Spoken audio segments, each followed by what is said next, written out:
Hello, नमस्ते दोस्तों। कैसे हैं आप सब? आशा करता हूँ कि आप बहुत ही ज़बरदस्त मस्त होंगे। अभी मैं बैठा हुआ हूँ मेरे नए मेडिसिन होलसेल यूनिट पे सेटअप पे। और अभी जस्ट मैं सोच रहा था कि मैं जब इस प्रकार से एक न्यू बिगनिंग कर रहा हूँ। मैं एक मेडिसिन होलसेलर एंटरप्रेन्योर बिजनेसमैन हूँ। और मैं सोच मैंने एक नया यूनिट डाला है जो मेरे एक प्रकार से एक न्यू बिगनिंग है। और मेरे पास काफ़ी सारा एक्सपीरियंस है एक मेडिसिन होलसेल रन करने का। This is a family business for me. तो मैं काफ़ी साल से इसे रन किया हूँ। और ये एक सेटअप अभी मैं डाला हूँ। तो मैं अपने ऑफिस में बैठा हुआ था, तो जैसे कि अभी मैं कुछ ना कुछ डिजिटल कंटेंट आप सबसे साझा करता रहता हूँ, डालता रहता हूँ। तो मैंने सोचा कि इससे भी रिलेटेड कंटेंट मैं डालूँ कि मैं अपनी जो बिज़नेस जर्नी है इस चीज़ को मैं आप सबसे शेयर करूँ कि आप सबसे भी शेयर करूँ। आप भी देखिए कि एक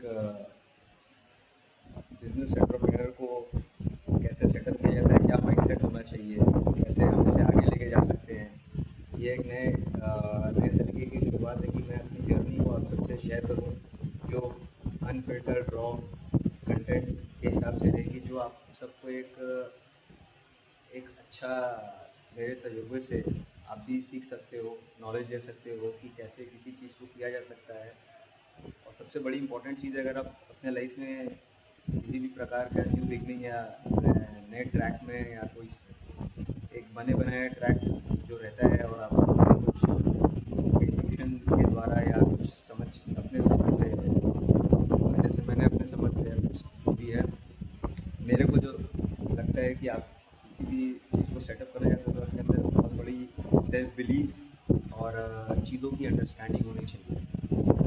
और इन इंडिया जैसे कहते हैं ना कि आप सिंगल बिजनेस सेटअप करने के लिए आपको जिस एक फुल फ्लेजेड सेटअप बिजनेस करना और एक नए बिजनेस को सेटअप करके चलाना। हाँ, आपके पास मेरे पास जैसे नॉलेज है एक मेडिसिन होलसेल बिजनेस को रन करने की, और मैं इस चीज़ के लिए बहुत थैंकफुल हूँ। और मैं मानता हूँ कि ये मैं इस चीज़ को बहुत अच्छे से बढ़ा सकता हूँ, अच्छे से कर सकता हूँ। तो इसीलिए मैंने ये इनिशिएटिव लिया है। और मैं चाहता हूँ कि आप सब अगर मेरे वीडियो कंटेंट से कुछ सीखते हैं कि कैसे क्या एक एंटरप्रेन्योर का माइंडसेट कैसे रहना चाहिए, और कैसे आगे बढ़ें, क्या स्ट्रैटेजीज़ यूज़ किया जा सकता है, और किस तरीके से आप कंटेंट्स भी अगर आप डालना चाहें, अगर आप मेरे से भी इंस्पायर्ड होके अगर आप कुछ कंटेंट इसके प्रकार से डालना चाहें, कैसे डाल सकते हैं। जैसे हम बहुत सारे बड़े बड़े बिजनेसमैन के बारे में पढ़ते हैं और टीवी में देखते हैं कि बहुत बड़े बिजनेसमैन हैं, बहुत बड़े इंडस्ट्रियलिस्ट हैं, not even in India but also बाहर में भी, इंडिया के बाहर में भी बड़े से बड़ा बिजनेस। जैसे गूगल भी अगर हम देखा जाए तो एक छोटे से गैराज से स्टार्ट हुआ, और एप्पल भी काफ़ी छोटे से गैरेज होता है जैसे गाड़ी पार्क होती थी, वहाँ से स्टार्ट हुआ। तो इसी प्रकार से बड़ी कंपनी और बड़ी से बड़ा सपना काफ़ी छोटे जगह से स्टार्ट किया जाता है। तो वो जब स्टार्ट किया जाता है तो उनको भी ये नहीं पता रहता कि ये कितना बड़ा चीज़ हो सकता है क्या। बस एक जुनून होना चाहिए किसी चीज़ को करने का, या आपके किसी चीज़ को पाने का, या किसी चीज़ को बिल्ड करने का, किसी ब्रांड को बनाने का। तो वो बहुत ही इम्पोर्टेंट चीज़ है। और सबसे बड़ी क्या चीज़ है कि अगर आप अमेज़न का एग्जांपल देख लो, या जेफ बेजोस जिन्होंने बनाया था, तो वो भी काफ़ी अमेज़न के आइडिया को अपने डेवलप किए, स्टार्टिंग फेज से डेवलप किए थे। तो you have to think inside कि आप कर सकते हो, और आपके अंदर एक मतलब दुनिया से अगर आप सेम ही चीज़ करते रहोगे, या सब कोई ख़राब नहीं है, सब कोई everyone is like out there like working for. और अगर कोई जॉब भी कर रहा है तो वो सर्वाइवल के लिए कर रहा है, या किसी को शौक है, शौक मतलब काम जो हम करते हैं तो वो सर्वाइवल के लिए कर रहा है, या अपना जीवन यापन अलग अलग लाइफ स्टाइल उसके लिए करते हैं। उसके लिए करते हैं और business requires a very different kind of a mindset and और अभी के हमारे टाइम में ये ऐसा है कि हम लोग बहुत सारे एवेन्यूज़ आ गए हैं। आप डिजिटली अपने आप को शेयर कर सकते हो। तो आप ये सोचो कि एक एक प्रकार से एक डिजिटल कंटेंट मैं आप सबसे साझा कर रहा हूँ डालने के लिए, अपने जर्नी को आप सबसे शेयर कर रहा हूँ। कैसे बिजनेस रजिस्टर, सबसे पहले ये चीज़ है कि आपको अपने बिजनेस को रजिस्टर करने के लिए तो आपको पहले प्लेस देखना होगा कि आप किस प्लेस में बिजनेस करना चाहते हो। और फिर सेकंड आपको ये डिसाइड करना पड़ेगा कि आप उस प्लेस को, अगर आपके पास, अगर आपका बजट अलाउ करता है कि आप स्टार्ट करने के लिए उस जगह को रेंट पे ले सकते हो, रेंट या खरीद सकते हो अगर बजट अलाउ करता है। या तो आप सोचो कि अगर आपको बजट ज़्यादा, आपको इन्वेस्ट नहीं करना उस जगह को खरीदने के लिए, तो आप रेंट पे ले सकते हो। तो रेंट पे भी अगर आप, जो ओनरशिप है जिस पर्सन का, अगर आप उनसे रेंट पे डायरेक्टली ले रहे हो तो they will issue a rent bill. तो फिर उसके बाद आप रेंट एग्रीमेंट बनवा के उसके बाद आप ट्रेड लाइसेंस अप्लाई कर सकते हो। आप जिस भी सेक्टर में बिजनेस करना चाहते हो तो उसके लिए ट्रेड लाइसेंस बनाना पड़ता है।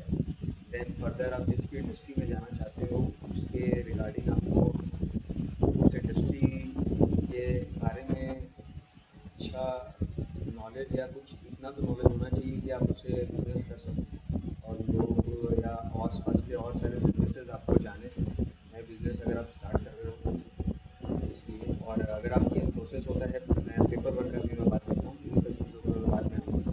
मार्केटिंग या प्रोसेस जो मेरा एक्सपीरियंस है कैसे रहा है, इन सब चीज़ों को करूँगा, क्या करूँगा, जो मैं सीखता जाऊँगा रियल लाइफ एक्सपीरियंसेस से, या जो अभी तक मैं सीखा हूँ वो मैं शेयर करूँगा पार्ट बाय पार्ट।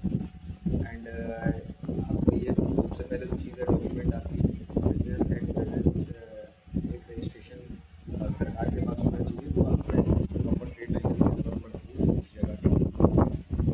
एंड और भी चीज़ें, फिर आपको पैन भी अप्लाई करना पड़ता है अपने बिजनेस का। अगर आप इंडिविजुअल हो तो इंडिविजुअल आपका पैन अगर है तो आप प्रोप्राइटरशिप फॉर्म कर सकते हो। और अगर आप अपने बिजनेस में किसी पार्टनर को ऐड कर रहे हो तो फिर आपको यू हैव टू मेक, आपको बनाना पड़ेगा पार्टनरशिप। पार्टनरशिप बनाने के बाद आपको रजिस्ट्रेशन हो जाते हैं आपका पार्टनरशिप फॉर्म, फिर आपको उसके लिए अप्लाई करना पड़ेगा अपना पार्टनरशिप पैन। एंड उसके बाद आप जिस इंडस्ट्री, जिस भी फूड इंडस्ट्री में करना चाहते हो, फूड लाइसेंस इंडस्ट्री में करना चाहते हो फूड लाइसेंस आना पड़ता है। या आप होटल इंडस्ट्री में करना चाहते हो तो आपको होटल इंडस्ट्री के लिए आपको होटल का जो लाइसेंस होता है, या रेस्टोरेंट इंडस्ट्री में जाना चाहते हो तो रेस्टोरेंट की लाइसेंस है। और ये थी इस चीज़ की ज़रूरत पड़ती है।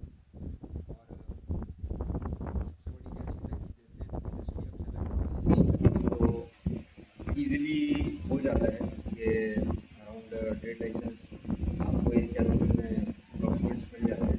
एंड फिर आपको अपना ये बैंक अकाउंट भी ओपन करना पड़ता है। उसके बाद पैन अप्लाई करने के बाद आप अपना बैंक अकाउंट ओपन करोगे। एंड पैन अगर आपको ऑलरेडी एग्जिस्टिंग सोल प्रोप्राइटरशिप होगा तो पैन आप आराम से ओपन करोगे। एंड और दूसरी क्या चीज़ है, आपका अगर इंफ्रास्ट्रक्चर है किसी जगह का तो आपको इंफ्रास्ट्रक्चर सेटअप करने के बारे में सोचना पड़ता है कि आपका जगह कितना बड़ा है, आपका इंफ्रास्ट्रक्चर उस जगह का क्या होना चाहिए, आप उसको कैसे सेटअप कर रहे हो। और जितना जिस आपका जो लैंड है, जगह का जो एरिया होता है उसके हिसाब से आपको सोच करके डिज़ाइन करना पड़ता है। अगर आप नहीं कर रहे हो उस चीज़ को डिज़ाइन तो आप आर्किटेक्ट का मदद ले सकते हो बाहर से बुला करके, या फिर उससे डिज़ाइन ले सकते हो। अगर आपको कॉस्ट इफेक्टिव में जाना है तो आप डायरेक्टली, आप चाहो तो उनसे बात कर सकते हो डायरेक्टली। जो जैसे कारपेंटर्स होते हैं, जैसे आप वुड का काम करना चाहते हो तो उसके लिए कारपेंटर होते हैं। अगर आप रैक का काम करना चाहते हो तो स्टील के लिए अलग होता है। सबका सेगमेंट्स अलग अलग होता है काम करने का। तो आप पहले आइडिया ले सकते हो कि कॉस्ट क्या चल रहा है। अगर बनवाने में भी आपका ये रहता है कि अगर आप सामान या जगह जिस भी चीज़ की चाहिए रहता है खुद देना चाहते हो खुद दे सकते हो। नहीं तो अगर आप खुद दे रहे हो खरीद करके बाज़ार से और उसे सप्लाई कर दो, लेबर चार्ज वो अपना ले ले जो पर्सन बना रहा है। जिस भी कारपेंटर सर्विस ले रहे हो या अगर आप किसी की भी सर्विस ले रहे हो, अगर आप उनकी सर्विसेज नहीं ले रहे हो, सर्विस ले रहे हो और उनसे भी बोल दे रहे हो कि पूरी कॉस्ट इफेक्टिव आपके ऊपर है, आप ही बनाइए और उन्हें पैकेज दे दो, तो इस पर भी आपको कैलकुलेट करना पड़ता है। ये सब एक इन सब चीज़ें आती हैं आपको बनाने के लिए, इंफ्रास्ट्रक्चर रेडी करने के लिए। दिस इज़ लाइक इंफ्रास्ट्रक्चर एक रेडी कर दिए हो अपना ग्राउंड वर्क बिजनेस करने के लिए। फिर आगे का नेक्स्ट स्टेप आता है, मार्केट हो गया, रिसर्च हो गया, कि आप क्या करना चाहते हो उस बिज़नेस पे। बहुत सारी चीज़ें हैं। होप करता हूँ कि आपको इस वीडियो से कुछ अच्छा लर्न करने को मिलेगा। चलिए, नमस्कार, जय हिंद।